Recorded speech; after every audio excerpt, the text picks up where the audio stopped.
your love. It's been months for some reason I just can't get over her. And I'm stronger than this. Just listen up. I'm walking around with my hand. Brown Boy present! ඇති 2026 වෙන්න කලින් නියෝ scam එක ගැන පොඩ්ඩක් කතා කරමු. අම්මට වඩු Brown Boy ඇරියා පිල්ලක් අපේ කට්ටියට කොහොමද? මසල් ලංකාවේ අපේ කාට හරියොත් ලංකාවෙන් Brown Boy කෙනෙක් තමයි. දැන් මේක පේන විදියට මේක පොන්සි ස්කීම් එකක් වගේ. පොන්න ස්කීම් එකක් නෙවෙයි. පොන්සි ස්කීම් එක. හැබැයි Brown Boy ටත් වැඩිය මේ ලංකාවේ ලොකු කම්පනීස් PicMe, Mastercard ඒ වගේ මේ කම්පනීස් වලත් මාකටිං පොන්න ඉන්න වගේ පේන. ගණන් ගන්න එපා. මට මගේ ජොබ් එක කරගන්න බැරි වුණත් මම මටම බයි. ඕන කෙනෙක් මට බයින්න කිසි ප්‍රශ්නයක් නැහැ. වැරද්දක් කළා නම් බයි. PicMe ගේ වැරදි ගැන කතා කරන්න මට වෙනම දවසක් ඕන. හැබැයි මතක තියාගන්න සමහර කට්ටියයි Mastercard, Cinnamon වගේ මේ ලොකු කම්පනි වල ඉන්නේ මේ මොලේ තියෙන මිනිස්සුනේ. ඇත්තට ෂුවර්ද? මචං යුනිවර්සිටි ගියා කියලා, ෆයිනෑන්ස් කරා කියලා, MBA කරා කියලා ඕගොල්ලන්ට බිස්නස් තේරෙන්නේ. බිස්නස් එක කරගන්න තේරෙන්නේ. මිනිස්සුන්ගේ වගකීම ගන්න තේරෙන්නේ නැහැ. ඩියුටි ඩිලිජන්ස් කියන්නේ මොකක්ද තේරෙන්නේ? මේක ගැන කතා කරමු. මේ Brown Boy කවුද? මේකට මේ ටුවරිසම් මිනිස්ට්‍රි එකෙන්, ස්පෝර්ට් මිනිස්ට්‍රි එකෙන්, සුගත දාසගෙන්, PicMe එකෙන්, Cinnamon එකෙන්, Mastercard වලින්, මේ ප්‍රොඩක්ෂන් කම්පනීන්, Union Bank එකෙන්, Daily Mirror එකෙන්, Vijay මේ ඔක්කොගෙම ලොකු කම්පනීස් වලින් මේවට රැවටුනේ කොහොමද කියලා පොඩ්ඩක් හිතමු. සමහර කට්ටිය හිතනවා රැවටුණා කියලා. දැන් මේගොල්ලන්ත් ඒක කරන්න හදන්නේ නෑ අපි පොඩ්ඩක් රැවටුණා. ඒ වගේ කොලේ වහලා යන්න තමයි හදන්නේ. යකෝ Daily Mirror, Vijay වගේ ඉතින් ගැන කතා කරලා වැඩක් නෑ. මාධ්‍ය වගකීම කියන දේ තම දොයිට වරත් ගණන් ගන්න නැති සත්තු වගේ පත්තරයක් තමයි Daily Mirror කරන්නේ. ගණන් ගන්න බා. ඔක වැඩ කර කට්ටියත් මම දන්නවා. ඔයාලටත් එක්කම තමයි කියන්නේ. ඔයාලමනේ මට මේ කියන්නේ. ඕගොල්ලන්ගේ ඇතුලේ උඩ ඉඳන් පල්ලහැට වෙනකන් ඉන්නේ සත්තු. මීඩියා තේරෙන්නේ නැති, ජනමාධ්‍ය තේරෙන්නේ නැති සත්තු. අමිත් බොතේජු, චම්පික මුණසිංහ වගේ කැරක්ටර්ස් වලට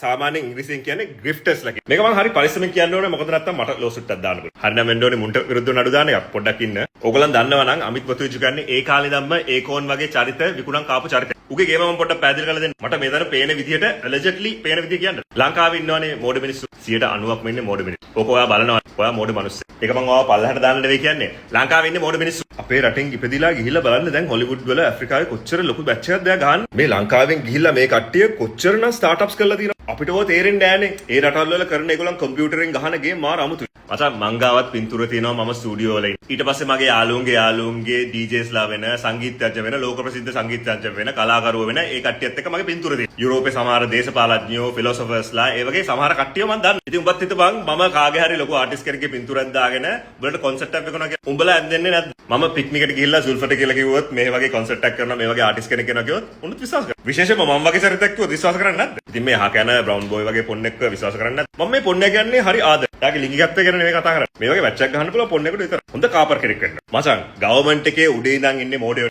NPP එකෙන් හොඳ වැඩ කරනවා බ්ලා බ්ලා බ්ලා බ්ලා. ඒ වුණාට ඇත්තටම ඉන්නේ ගොඩක් ගෝත මෝඩයෝ. උඹලා හිතනවාද NPP එකට ඡන්ද දුන්න පල්ලියට ලංකාවේ හිටපු මනුස්ස සංගීතය වෙනස් වෙනවා කියලා. ලංකාවේ උඹ තමයි ඉන්නේ. ලංකාවට මේ ටුවරිසම් හදන්න පුදුම පුකේ අමාරුවක් නැති. ලංකාවේ මේ හැමෝම තාමත් හිතාගෙන ඉන්නේ ටුවරිසම් වලින් අපිට ගොඩාක් සල්ලි හම්බ වෙනවා. මොකද ඒ දිරච්ච ලනුව තමයි තොපිලට කැව්. තාමත් බලහකො මේ කමෙන්ට් වල බලපන් අපිට ටුවරිසම් ඕනේ. ටුවරිසම් නැතුව ලංකාව හදන්න බෑ. US ඩොලර් ඕනේ. US ඩොලර් ඕනේ. මචං ඒ US ඩොලර් ඕනේ උනේ අපිට US ඩොලර් නැති වෙලා. දැන් ආයෙත් ඕනේ වෙනවා. මොකද මේ ගම්බතුරත් එක්ක හැබැයි දැන් මේක හිතන්නකෝ ඔය නියෝ වගේ කොන්සෙප්ට් එකකින් US ඩොලර් මිලියන් 2-3ක් අපිට හොයාගන්න. රෙවෙනියු අතින් ලාභනේ. ලංකාවට එන ඒ ආර්ථික වටිනාකම අපි හිතමු US ඩොලර් 2-3ක් වෙයි. අපි හිතමු මේ වගේ කොන්සෙප්ට් 1000ක් ලංකාවේ අවුරුද්දකට කරා කියලා. ඒත් ඩොලර් බිලියන 1-2කට වැඩිය හොයන්න බෑ. ඉන්ඩයරෙක්ට්ලි එක හොයුවගම ඒත් ඒක මේ ලොකු ගාණක් නෙවෙයි. අපේ ආර්ථිකයේ තියෙන කැපැසිටි එක ඒකේ තියෙන පොටෙන්ෂල් එක ගැන හිතුවම ඒක ලොකු ගාණක් නෙවෙයි. මෙහෙමයි ඩොලර් බිලියන 1-2ක් මේ වෙලාවේ ලංකාවට වටින. හැබැයි අපිට නියෝල 1000ක් මෙහෙට ගෙන්නන්න බෑ. විශේෂයෙන්ම ලංකාවේ මේ වගේ පොන්නෝ නම් ඉන්නේ කොහොමද මේ වගේ කොන්සෙප්ට් ආර්ථිකයක් හදන්නේ? දැන් මේ ගවර්න්මන්ට් එකට ඕනලා තියෙන එකනේ. කොන්සෙප්ට් ආර්ථිකයක් හැදුවොත් ඇත්තටම ඔතනින් සල්ලි එන. විශේෂයෙන්ම මේ කලාපේ ඉන්න කට්ටිය මෙහෙට අද්දන්න පුළුවන්. ඒ ඇද්දුවට පස්සේ ඔතනින් ඉන්ඩයරෙක්ට්ලි සල්ලි හම්බ වෙනවා. ඉතින් ඔය විශ්වාසය පදනම මත අපි ඉඳිද්දි ඔය බොරුව අපි කාලා ඉන්නේ. ඉතින් කවුරු හරි ඇවිල්ලා අපිට කිව්වොත් නියෝව ගෙන්නන්න පුළුවන් කියලා අම්මට උඩු උන් කනවා දානවා. නියෝ කියන්නේත් මේ සුළු චරිතයක් නෙවෙයි. මසන් අපි නියෝ වැහුවේ අවුරුදු 20කටත් කලින්. ඌ අද රෙලෙවන්ට් නැහැ. ඌගේ මියුසික් අද රෙලෙවන්ට් නැහැ. දැන් ඌ කරන්නේ අර සෝදාපාලුවට ලක් වෙච්ච වොෂ්ඩ් අප් ආටිස්ට් කෙනෙක්. ඒ කියන්නේ ඌගේ සින්දු 2000 ගණන් වල අහපු නාකියත් ඉන්නවනේ අපි වගේ. ඒ වගේ කට්ටියකින් ගොඩ යන ආටිස්ට් සෙට් එකක් ඉන්න. අර පරණ සින්දු ටික ආපහු ගාලා අතල්ලැද්දී අන්න ඒ ගණේට තමයි නියොත් අයිති වෙන්නේ. නියෝගේ මීටත් කලින් ඇමරිකාවේ කේස් දෙක තුනක් තියෙනවා. එකක් තමයි මෙයා මීටත් කලින් කෙවින් ෆොස්ටර් කියලා ඩයල් එකකට අහුවෙලා මූවේ කෙවින් ෆොස්ටර්ගේ ඔක්සි වෝටර් කියලා ඩ්‍රින්ක් කම්පැනි එකකට මිලියන 2ක් ඩොලර් මිලියන 2ක් ආයෝජනය කරලා අනාගෙන තියෙනවා. එතනදී මූව තමයි අන්දලා තියෙන්නේ. ඊට පස්සේ මේකට විරුද්ධව ඩොලර් මිලියන 8ක නඩුවක් ගිහිල්ලා ඔක සෙටල් වෙනවා. ඒකට හේතුව වගේ පේන්නේ මේ වගේම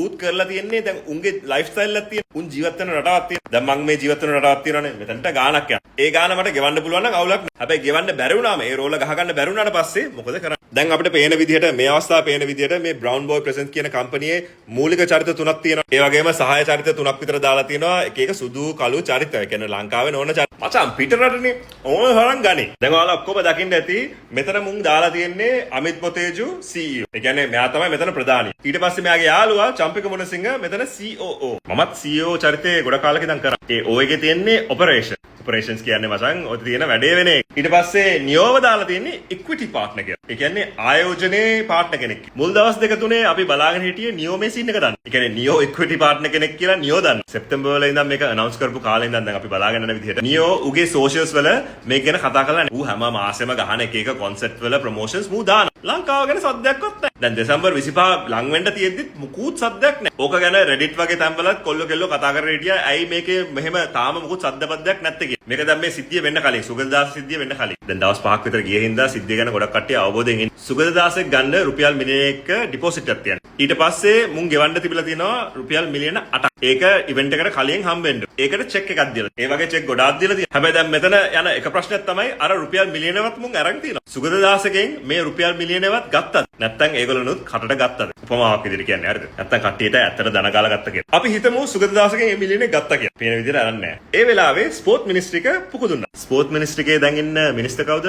ක්‍රිකට් හදන එක්කනමනේ. එයා මොකද කර හිටියේ? දැන් මේවට ඔක්කොම සම්බන්ධයි. ටූරිසම් බෝඩ් එකේ ටූරිසම් මිනිස්ටර් ටූරිසම් මිනිස්ටර් මොකද කරන්නේ? ටූරිසම් මිනිස්ටර්ට මේ වගේ දේවල් තියෙන. කොන්සෙප්ට් ඉකොනොමි කරන්න. කොන්සෙප්ට් ආර්ථිකය කියන ඒ සංකල්පය මොකලන්ට තේරෙනවා. එහෙම තේරුම් අරගෙනද මේක එහෙම තේරුම් ගත්තා නම් මේ සිද්ධිය වෙන්න බෑ මල්ලි. ඉතින් ඒ දන්න ඉන්නේ ඒ වැඩේ කරගන්න බැරි කෙනෙක් නම් ඌ පොන්නේ. වචනේ පරිසමාප්ත අර්ථයෙන් නෙවෙයි වැඩේ කරගන්න බැරි පොන්නේ. මෙතන වෙලා තියෙන බරපතල දේ තමයි මේ ඩියු ඩිලිජන්ස් කියන දේ මුන්ට එකෙකුටවත් තේරෙලා නැහැ. මෙච්චර බිස්නස් කරන මන්ත්‍රීකම් කරන පොන්නේොන්ට ඩියු ඩිලිජන්ස් තේරෙන්නේ නැහැ. ඩියු ඩිලිජන්ස් වලට කියන සිංහල වචන දන්නේ නැහැ. අතාවකද මොකද්ද තියෙන්නේ මම තේරුම් කළද. දැන් උඹ හිතපන් උඹේ යාළුවෙක් මාව අඳුනලා දීලා කියනවා මූට ණයක් දීපන්. රුපියල් ලක්ෂයක ණයක් දීපන් රිස්ක් එක. උඹ කියනවා හරි මම මෝ සෝෂල් මීඩියා වල දැකලා තියෙනවා. ඒකට මූ විශ්වාස කරන්න පුළුවන් චරිතද කියලා. උඹ යාළුවා කියනවා ඔය විශ්වාස කරන්න පුළුවන් චරිතය මචං සෝෂල් මීඩියා වල ඉන්නවනේ. ඌ මචං මේ ඉන්ටර්නෙට් එක ගහලා බලපන්කෝ. ඌ සිංගප්පූරුවේ ඉඳලා තියෙනවා නෙදර්ලන්තේ ඉඳලා තියෙනවා කොළඹ ඉඳලා තියෙනවා එක එක මච් කාලා දෙනවා. රුපියල් ලක්ෂයක් ඌට නැතේ. ඔය ඉතින් ඒක විශ්වාස කළා මට රුපියල් ලක්ෂ දෙන්න. නැත්තම් ඔයා පොඩ්ඩක් සෝදිසි කරලා බලනවාද මූ මොකාද කිය. මූ වෙන කාගේ සල්ලි අරන් තියෙන්නේ. ඒ සල්ලි ආපහු ඒ හරි වෙලාවට ගෙවලා තියෙනවා. කොයි ක්‍රමවේද වලටද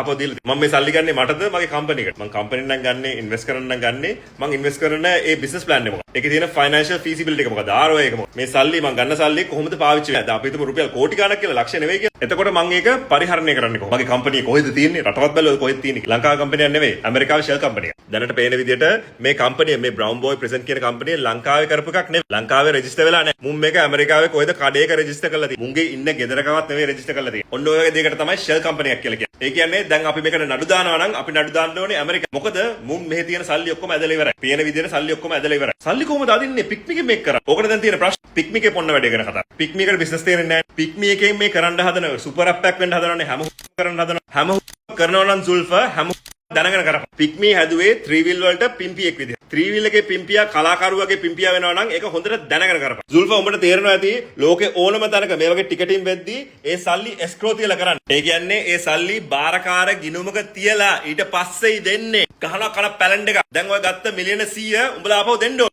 දැන් දෙන්න ඕන. IPO එකට දාන්න ඕනේ තොපිලා. මෙහෙමයි පික්මිකේ මේ වෙන වෙලාවේ සිද්ධිය අනුව පික්මික වෙනුවෙන් මම මේ වීඩියෝවක් හදන්න හැදුවේ. ඇල්ල වෙන සීන් ඩවුන් සත් වල අරාජික වෙලා තියෙන තත්ත්ව ගැන කතා කරන්න හැදුවේ. දැන් ඒකනේ උඹලා ඉස්සරහට දාලා කතා කරන්නේ. මේක ගැන තාම මාධ්‍ය ඉස්සරහට අවිලා කතාවක් කරා. රුපියල් මිලියන 100කට කිට්ටු වෙන්න තොපිලා අරන් තියෙන්නේ. ගවර්න්මන්ට් එකෙන් සම්පූර්ණයෙන්ම වක් කියන්න ඕනේ. ඉන්ෂුරන්ස් කොහොම ඒවා? මිලියන 100 ගානක බිස්නස් එකක් වෙද්දී ඉන්ෂුරන්ස් ගන්න කියලා නීතියක් දාන්න බෑ. ඒක උනාද කියලා බලන්න බෑ. මේ කම්පැනි කොහෙද තිබ්බේ කියලා බලන්න බෑ. දුන්නනේ පුක තොපිලා. පුක දෙන එක විතරයි තොපිලට කරන්න පුළුවන්. මොකද තොපිලට රටක් කරන්න තේරෙන්නේ නැහැ තාම. King rookies running like headless chicken. තොපිලට accent එකක් තේරෙන්න බෑද? මේ accent එක තේරෙනවනේ. බ්‍රවුන් බෝයි ගේ accent එක බොරු. ඒකම වචනේ එක වෙලාවක American English වලින් කියනවා, British English වලින් කියනවා, සමහර වෙලාවට ගොඩක් වෙලාවට African American English වලින් කියනවා. ඌ කල්ලෙක් නෙවෙයි. පොන්න 70. මේ companies ඔක්කොම due diligence කරේ නැහැ. ඔයගොල්ලන් ටිකට් එකක් ගත්තා නම් දැම්මම ගිහිල්ලා ඔයගොල්ලන් කාරණා දෙකක් කරන්න. මුලින්ම කරන්න ඕනේ තමයි Consumer Affairs Authority CA එකට පාරිභෝගික ආරක්ෂක අධිකාරිය මොකක් හරි. ඔයගොල්ලන් වහාම ලිඛිතව මේක ගැන කම්ප්ලේන්ට් එකක් දාන්න. නැත්නම් ඔයගොල්ලන් පරක්කුයි මේක. මොකද දැන් දැම්මොත් හැමෝම දැම්මොත් මට තේරෙන විදිහට පික්මිකට සිද්ධ වෙනවා මේ ගත්ත සල්ලි ආපහු දෙන්න. මොකද පික්මි තමයි ඒජන්ට් විදිහට වැඩ කරේ මේ. පික්මි එක තමයි ඕගොල්ලන්ගෙන් සල්ලි ගන්න. ඒ සල්ලි ගත්ත වගකීම එතකොට යන්නේ ඒ ඒජන්ට්. හොඳට තේරුම්. මේකේ නීතිය තාම ලංකාවේ ටෙස්ට් වෙලා නැහැ. අපි ටෙස්ට් කරමු ඉතින්. නඩු දාමු. නඩු දාන්න කලින් පික්මික සෙටල් කරන්න. සෙටල් කරලා නැද්ද සුල්ෆර්? IPO ගේ කම්පැනි යන්නේ. රුපියල් මිලියන 100 වගේ දෙන කන්සියුමර් වැලියු එක. ඔයාලට ඔතන තියෙන මැත්ස් තේරෙනවා නම් ඔක සරලව තේරෙන්න ඕන. ඔතන තියෙන රෙපියුටේෂනල් ඩැමේජ් එක තේරෙනවා නම් බ්‍රෑන්ඩ් එකක් විදියට මේක දැන්මම ඔයගොල්ලන් ඇවිල්ලා කතා කරන්න. මෙතන තියෙන ඔප්ෂන්ස් ගැන සම්පූර්ණයෙන්ම ට්‍රාන්ස්පරන්ට් කතා කරන්න. තාම ඔයගොල්ලන් ට්‍රාන්ස්පරන්ට් නැහැනේ. මෙතන ඔයගොල්ලන්ට සල්ලි ආවට පස්සේ ඔයගොල්ලන් සල්ලි රිලීස් කළා. වැඩේ වෙන්න කලින් තොපිලා සල්ලි රිලීස් කළා වගේ නෙපෙයි. සල්ලි රිලීස් කළා නැත්නම් ප්‍රශ්නයක් නැහැ මෙතන. ඔයගොල්ලන් ටිකට් ගත්තා නම් වහාම පික්මිකට විරුද්ධව කන්සියුමර් ඔතොරිටි එකට දැම්මම ලියුමක් යවන්න. ඒකට මම මොකක් හරි ටෙම්ප්ලේට් එකක් ලින්ක් එකේ දාන්න. ඒකේ තියෙන හිස්තන් ටික පුරවලා ඔය ඊමේල් එක දාන්න. ඊට පස්සේ ඔයගොල්ලන් ක්‍රෙඩිට් කාඩ් එකකින් නම් ගෙව්වේ බැංකුවට වෙනම ලියුමක් දාන්න. වහාම මේ පේමන්ට් එක කැන්සල් කරලා ආපහු සල්ලි ගන්න කියලා. ඒක දැම්මම කරන්න. මම දන්නවා ගොඩක් කට්ටිය දැන්ටමත් කරලා තියෙන මගේ යාළුවෝ හැම පටන් ගන්න තියෙන. ඒක දැම්මම කරන්න ඕනේ ඔයගොල්ලෝ. මොකද මේ සල්ලි ටික අල්ලගෙන තියාගන්න. මුන් තාමත් Facebook Instagram වල පෝස්ට් දාන්න. අපි ළඟදිම මේක පෝස්ට්පෝන් කරන. යකෝ ඉතින් දැන් කියපන්. කොහෙද හැංගිලා ඉන්නේ? මේ වෙච්ච සිද්ධිය මුලින් ඉඳන් අකටම තේරුම් කරලා දෙන්න බෑයි. ඇයි බොරු කියන්නේ? කොහෙද ඉන්නේ? ලංකාවේ නේද ඉන්නේ? මෙච්චර ලොකු ඉවෙන්ට් එකක් වෙද්දි කෝ ඔයගොල්ලෝ? ඵලයන් යන්න. ගොඩාක් කට්ටිය කියන්නේ මේගොල්ලන් මේ ටිකට් ගත්තේ මේ වගේ reputable companies government එකෙන් මේ වගේ දෙයක් කරපු හින්දා. මේ වගේ උන් මූට ඇඳුනා නම් අපි මොකද කරන්නේ? ඔන්න ඕකයි අහන්නේ මිනිස්සු. අන්න ඕකයි කියන්නේ due diligence ඕනේ කියලා. ඕනම corporate entity එක ඕනම government එක due diligence කියලා දෙයක් තියෙන්න ඕනේ. ඕනම වැඩක් කරද්දී මේ රුපියල් ලක්ෂයක වැඩක් නෙවෙයි කරන්නේ. මෙහෙමනේ I'll level with you. Pick me, Mastercard, Red Bull ඔය වගේ companies වලින් ගොඩාක් දේවල් වලට sponsor කරන පොඩි පොඩි දේවල් වලටත් sponsor කරනවා. ඒ වගේ පොඩි පොඩි දේවල් වලට sponsor කරද්දී උන්ට due diligence කිරීමේ අවශ්‍යතාවයක් නැහැ. මම ඒක ඇත්තටම කියන්නේ. අපි තුමු රුපියල් ලක්ෂ 5ක මිලියන එක විතර sponsorship එකක් දෙද්දී ඕකට due diligence කරන්න ගියොත් උන්ට එපා. ඊට වැඩිය සල්ලිය. ඒකෙන් හින්දා ලොකු companies වලින් ඔච්චර හිතන්නේ නැහැ පොඩි ගණන් වල. හැබැයි රුපියල් මිලියන 100ක් 250ක විතර මාකට් කැප් එකක් තියෙද්දි ටිකට් සේල්ස් වල කැප් එකක් තියෙද්දි උඹලා මෙහෙමද හැසිරුනේ? එහෙම හැසිරුණා නම් සල්ලි දෙන්න. මොකද එච්චර සල්ලි තියනවා වගේ. ගවර්න්මන්ට් එකට මේක දැන් අත හොදන්න බෑ. කෝ අමතවරු දැන් අත හොද ගන්නවනේ. කිසිම වගකීමක් නැහැ. උඹලට වගකීමක් ගන්න බැයි නම් උඹලට ඡන්ද දුන්නේ උන්ට කහන්න ඕන කනට. ගොඩක් කට්ටිය හිතනවා මම මේ මුන්ට ඡන්ද දුන්නා කියලා. මං කවදාවත් MPP එක endorse කරලා නැහැ. තියෙනවා නම් වීඩියෝ එක දාන්න මම comment section. මං කවදාවත් එකම දේශපාලඥයෙක්වත් endorse කරලා නැහැ. තියෙනවා නම් දාන්න. මෙහෙමත් එක්ක කියන්නම්. බයි ඔයි 100ගේ ටොයි ඔයි ඊට පස්සේ සජිත්ගේ මොඩියෝ අයින් කරාට පස්සේ වෙන විකල්පයක් තිබ්බා. අන්තිම එකනේ මිනිස්සු ගොඩක් හිතුවේ මුන්ට දීලා දාමු කියලා. වෙන කාටද දෙන්නද ඉතින්? දැන් කවුරුත් නැහැ. මුන් ගියොත් වෙන කවුරුත් නැහැ. ඒකයි අපි තාමත් කියන්නේ මුන්ට තාම මැච් එකක් ගා ගන්න පුළුවන්. මෙතන ඉන්න හරක් ටික අයින් කරනවා. කොහෙද කරන්නේ? තාමත් තියාගෙන ඉන්නවනේ මේ හරක් ටික. මම මේ මෙච්චර බයින්නේ මේ වගේ වැරද්දක් වෙලත් මේ වගේ දෙයක් ජනතාවට වෙලත් කෝ responsibility. කාගේද responsibility මේ? ගවර්න්මන්ට් එකත් මේකට involve වුණා නම් කාගේද responsibility එක මෙතන? මේ සිද්ධිය එකපාරක් නෙවෙයි වෙලා තියෙන්නේ. මම අර ඉස්සෙල්ලා කිව්වනේ මූ මේ ක්‍රිප්ටෝ මාකට් අහුවෙලා තිබ්බගේ. මේ සීන් එක කරෙත් මුන් මේ සීන් එක කරෙත් ක්‍රිප්ටෝ මාකටියක් වගේම තමයි. ලංකාවෙත් හැම එකම ඒ ලෙවල් ඉවරලා ආවට පස්සේ ඌට මොලයක් නැත්තම් ඌ හිතනවා ක්‍රිප්ටෝ වලින් ගේමක් ගහන්න පුළුවන්. මචං 1000ක් ගත්තොත් එකෙකුට කනා chance එකක් වදි. එහෙම නැත්තම් උඹ බිට්කොයින් අවුරුදු 20කට කලින් ගත්තා නම් උඹ ගොඩ. මගේ දිනපතා කොල්ලෝ අහනවා ක්‍රිප්ටෝ කියලා දෙන්න පුළුවන්ද අයියේ ක්‍රිප්ටෝ කියලා දෙන්න පුළුවන්ද කියලා. මම ගාව ක්‍රිප්ටෝ පොඩ්ඩක් තියෙනවා. මට ක්‍රිප්ටෝ ගැන සාමාන්‍යයෙන් තේරෙනවා. හැබැයි උඹට මගෙන් ක්‍රිප්ටෝ තේරුම් ගන්න ඕන නම් තොට ක්‍රිප්ටෝ කරන්න බෑ. කූක කමර නෙවෙයි කියන්නේ. තොට ඒක ඉගෙන ගන්න බැයි නම් තොට ඒක තේරුම් ගන්න බැයි නම් තෝ ක්‍රිප්ටෝ කරන්න හොඳ නැහැ. එතකොට තමයි මේ වගේ හරක් ඇවිල්ලා තොපිලා වන්දන්න. ක්‍රිප්ටෝ ස්කෑන් එක වගේ ටෝකන් සීන් එකක් තියෙනවානේ. ඔතන ටෝකන් ටිකක් ගන්න ඕනේ.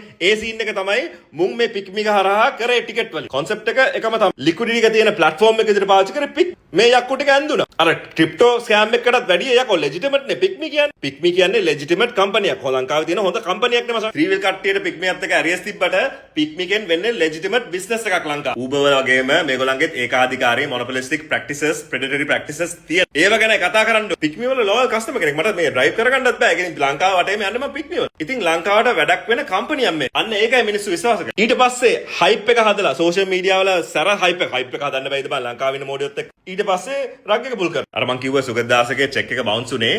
එතන ඒ account එකේ සල්ලි නැති හින්දා. පික්මි එකෙන් රුපියල් මිලියන 100කට කිට්ටු වෙන්න සල්ලි ඇදලා තිබ්බා. ටිකට් සල්ලි වලින් ඇවිල්ලා තිබ්බ ඒ සල්ලි රුපියල් මිලියන 96ක්. ඉතින් රුපියල් මිලියන 100කට කිට්ටු වෙන්න සල්ලි තිබිලා මිලියන 8ක් ගෙවා ගන්න බැරි නම් account එකේ. ඒ කියන්නේ ඒ සල්ලි එක්කෝ පික්මිගෙන් තාම තියාගෙන ඉන්න. පික්මිගෙන් අර කිව්වා වගේ escrow එකේ සල්ලි තියාගෙන හිටියන මේ ප්‍රශ්නේ නෑ. දැන් පේන විදිහට වෙලා තියෙන්නේ පික්මිගෙන් ආපු ගමම සල්ලි දීලා මුන්ගේ account එක. මුන්ගේ account එකෙන් සල්ලි ඇදලා ඊට පස්සේ. දැන් ඒව හොයාගන්න විදිහක් නෑ. දැන් ලංකාවේ නඩු කියන්න බෑ. මොකද ලංකාවේ entity එකක් නෙමෙයි මේ තියෙන්නේ. දැන් ඇමරිකාට ගිහිල්ලා තමයි උන්ට නඩු කියන්න වෙන්නේ. දැන් ඇත්තටම ලංකාවේ නඩු කියන්න පුළුවන් පික්මියකට විරුද්ධ. ඒක සිද්ධ වෙයි. ඒක සිද්ධ වෙන්න කලින් පික්මියකට වන්දි ගන්න වෙයි. ඕක තමයි දැන් වෙන්න යන සිද්ධිය. ඒක වෙලාවට උන් නැත්තම් සුල්ෆර් ඕගලන්ට විරුද්ධව අනිවාර්යයෙන්ම නඩු වෙනවා. බොරු චාටරයක් කන්න කලින් මිනිස්සුන්ගේ සල්ලි ටික දෙන්න. ඕගලන්ට රුපියල් මිලියන 100ක් කියන්නේ චම්චේ. please don't give me shit about it. I've seen your EBITDA. හොඳට මතක තියාගන්න. මෙතන චෙක් වංචාවක් තියෙනවා, breach of trust. ඒ කියන්නේ මිනිස්සුගේ විශ්වාසය කඩවීමක් තියෙනවා. ඒ වගේම services මේ හොරගම් කරපු කතාවකුත් තියෙනවා. මේ ඔක්කොටම විරුද්ධව බ්‍රවුන් බෝයිට විරුද්ධව නඩු දැම්මොත් මතක තියාගන්න නියෝට විරුද්ධව නඩු දාන්න. මුලින් මචං අපිට පැහැදිලිව තිබ්බේ නියෝ ඇත්තට මේ සීන් එක ගැන දන්නවද කියලා. ඒ කියන්නේ මේ මුන් ටික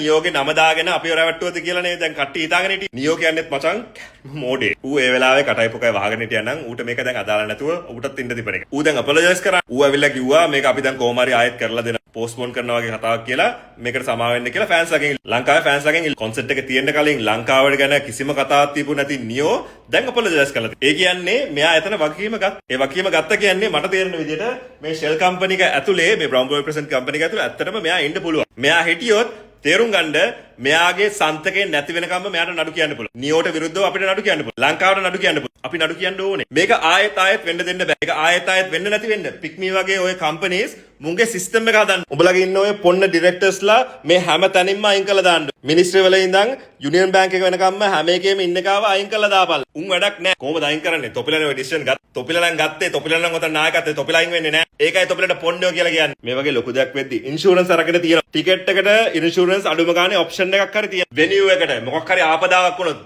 ඉන්ෂුරන්ස් තියෙනවා. ගවර්න්මන්ට් එකෙන් මේක බැලුවද? පික්මී එකෙන් මේක බැලුවා. අසන් ඩිජිටල් ප්ලැට්ෆෝම් එක පික්මී නම් මේකේ තියෙන සුපර් ඇප් එක උඹලට නම් වෙන්න ඕනේ. කෝ ඉන්ෂුරන්ස් නෙවෙයි ලංකාවේ හොඳ වෙලාවට ක්ලාස් ඇක්ෂන් නැත්තේ. හරිද? නැත්තම් දෙනවා පුක නැති වෙන්න තොපිලා. හැබැයි මතක තියාගන්න US වල ක්ලාස් ඇක්ෂන් ලෝ එකක් තියෙනවා. ඒ කියන්නේ මිනිස්සුන්ට එක්කාසු වෙලා මුන්ට විරුද්ධව නඩු කියන්න පුළුවන්. ඇමරිකාවේ නඩු කියන හැටි සමහර කට්ටිය දන්න. මේ මිනිස්සුන්ව නැති වෙලා යන්න උඹලා ගොඩ යන විදිහට නඩු කියන්න පුළුවන්. මොකද දැන් සල්ලි ඔක්කොම ගිහලා තියෙන්නේ අපිට පේන විදිහට. අපි හිතන විදිහට ඇමරිකාව. ගොඩක් වෙලාවට ඇමරිකාවේ ඉඳන් ලංකාවට ආපහු මේ මිනිස්සු එවන්න බෑ. අපිට කියන්න බෑ නම් ඇමරිකාවේ ප්‍රශ්නයක් නැහැ කියලා. ඇමරිකාවට මොකක් හරි ප්‍රශ්නයක් වෙලා තියෙනවා නම් ඇමරිකාවෙම නඩු කියන්න පුළුවන්. දැන් මෙතන නියෝව අදාළ වුණොත් අත්තටම ඇමරිකාවටම ගිහිල්ලා නඩු කියන්න පුළුවන්. අන්න කියන්නේ මේ වගේ 70වල් අතු ගාලා යනකන් නඩු කියපන්. හොඳට තේරුම් ගන්න මේ පික්මීකේ තියෙන රුපියල් මිලියන 100ට අමතරව සිනමන් ග්‍රෑන්ඩ් එකට මිලියන 25ක වංචාවක් කළා. ඔඩියෝ එහෙම කරන කම්පැනිස් වලට මිලියන 50ක 60ක පොල්ලක් තියලා තියෙනවා. මාස්ටර් කාඩ් එකෙන් එහෙම පොක දීලා තියෙන්නේ ටක් ගාලා මේකේ තියෙන අර එක්ස්ක්ලූසිව් කාඩ් ස්පොන්සර්ෂිප් එක මුන්ට ගන්න පුළුවන්. සිනමන් එකෙත් එහෙමයි. යකෝ මිලියන 25ක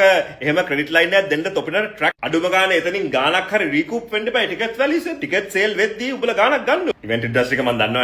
ඔය සල්ලි ඔක්කොම මුලින්ම දෙන්නේ නැහැ. ටිකට් වල සල්ලි එන්න කලින් ඔය ගණන් ගෙවන්න බෑනේ. ඒකට තමයි ස්පොන්සර්ස්ලා ඉන්නේ, පාර්ට්නර්ස්ලා ඉන්නේ. ඉතින් මේ සැරේ ඒ ස්පොන්සර්ස්ලායි පාර්ට්නර්ස්ලායි හොඳට තේරුම් කරා ලංකාවේ වැඩක් කරගන්න මැච් එකක් ගහගන්න මුන්ට හයියක් කොන්දක් පණක් නැහැ කිය. කොන්දක් නෙවෙයි, මොලයක් නැහැ. අඩුම ගානේ අක්මාවෙන්වත් හිතපල්. කොන්සර්ට් ඉකොනොමි එක ලංකාවේ හදන්න අමුතුවෙන් අවශ්‍ය නැහැ. ඒක වෙනවා. ඒකට වෙන සිස්ටම් එක සහායයි රජෙන් දෙන්න. දැන්වත් මේකෙන් පාඩමක් ඉගෙන ගන්න. ඒ පාඩම තමයි හරියට මේකේ ඩියු ඩිලිජන්ස් කරපල්ලා. මේකට සිස්ටම් හදපන්. ටිකටින් ප්ලැට්ෆෝම් එකක් නම් පික්මී, එස්ක්‍රෝකෝ උඹලා chat GPT රිසර්ච් මොඩල් එක ගැහුවත් කරන්න ඕනේ මොකද්ද කියලා එනවා. එහෙමවත් එවුන් නැත්නම් උඹලා කම්පැනි ඊයා යකෝ. ලංකාවේ කොහොමද තොපිලා බිස්නස් කරන්නේ? And I'm so sick of this shit.